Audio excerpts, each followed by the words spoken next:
person's anxiety above That one's others. Pete talking. But if there is a submission that I feel like has thus far, in our 3.5 seasons of this show, or 2.5 seasons of this show, achieved the MVP of submissions, I think I have it today. It's an audio submission, Tom.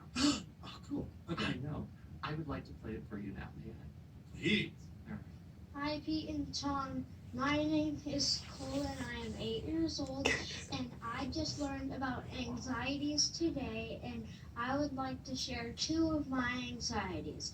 One of them is the dark, and the reason I'm afraid of the dark is because sometimes I feel like there's a monster hiding, and 2 is the fire alarm at school. And I'm afraid of it because I never know when it's going to go off. That's wonderful. I'm sorry. Right. What's his name? What was his name? His name was Kole. That is Kole, and he is afraid of 2 things. He is afraid of the dark because he is afraid that there is a monster in the dark, and he is afraid of the fire alarm at school because he just doesn't know when it's going to go off. And I want to say, Did you do this for me? Thank you, Kole. Those are legit anxieties, and it's about time we face them head on. Yes, hypnotism. Get out of here. We got to deal with Kole. Kole, thank you so much for submitting. We really appreciate it. You're welcome. That was adorable and wonderful. And so we're going to talk about fear of the dark. Nyctophobia. It is a phobia characterized by a severe fear of the dark, triggered by the brain's disfigured perception. That's Yeah, I using love it. words that are way too big for what they're Sure. trying to define. Yeah, Kole just left us. He's playing Fortnite or something. And, you know, this goes back to something we I've talked about on the never show played before, Fortnite. that I know. because humans are not nocturnal by probably playing Fortnite ourselves, we're more cautious or alert at night than in the day because the dark is vastly different. It goes back to the evolutionary traits that we've talked about before, that because predators, Big scary animals hide in the dark. yeah, like, you know, jaguars. What? They're dances from Fortnite. Yep. Are nighttime hunters, and we have really our eyes and our brains are naturally attuned to light. And when we don't have light, our brains go into a little bit of panic, or as smart people say, disfigured perceptions of the world. So it's okay, first of all. It's all okay. It is also, Kole, you will be pleased to know, troublesome for grown-ups too. Yeah. And in fact, I have a couple of sources here, one by J. Adrian Williams and another by John Mayer, not that John Mayer.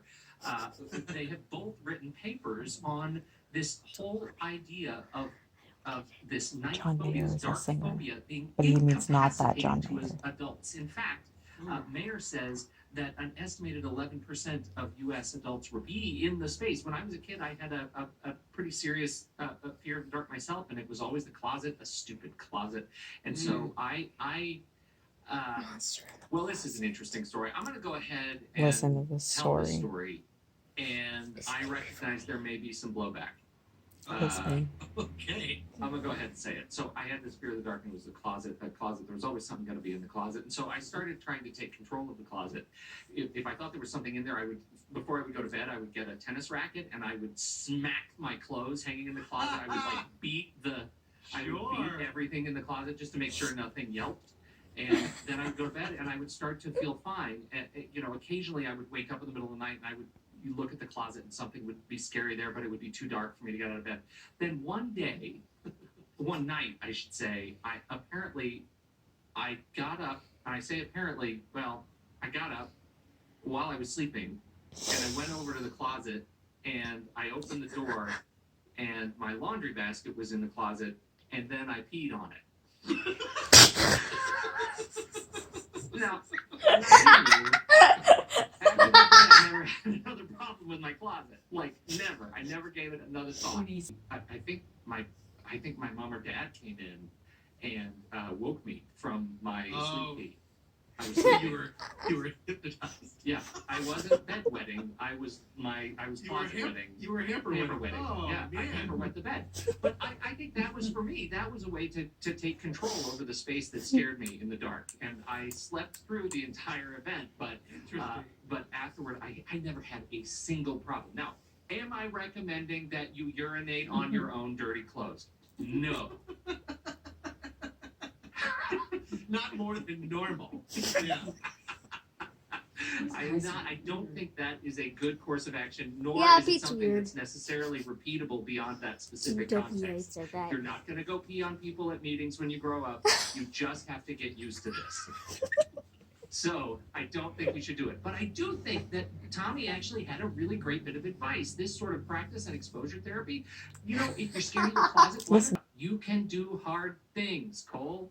And I think this is a great one to practice. I love that idea. Yeah. But And not do the it when you're- one do where it when your parents are home, so it's extra the level of first, safety. the second Absolutely. story. And Yeah. No. step number 4, I don't know, I haven't been keeping track. Talk a lot about this.